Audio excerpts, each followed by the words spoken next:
Want to program your Hyundai Elantra key fob yourself? It's possible and can save you money. The core function involves synchronizing your key fob's transmitter with your Elantra's receiver module, enabling you to lock and unlock doors, pop the trunk, and use the panic alarm. Some models even support remote start. There are two main methods: the manual ignition cycling method for 2016-2022 models, and app-based programming via Hyundai's BlueLink for newer 2023-2025 models.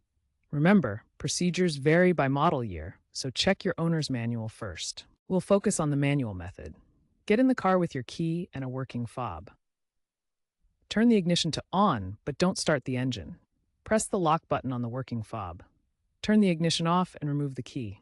Within 30 seconds, press any button on the new fob. The car should recognize it. You can program up to 4 fobs this way.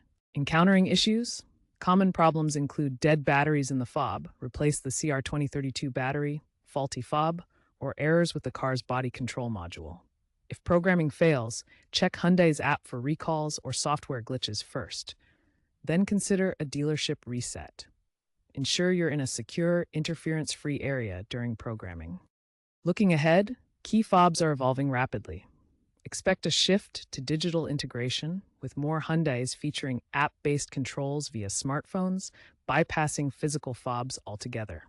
Security is also advancing with anti-theft tech like biometric authentication. By 2028, Hyundai aims for fully app-driven setups, potentially making traditional fobs obsolete.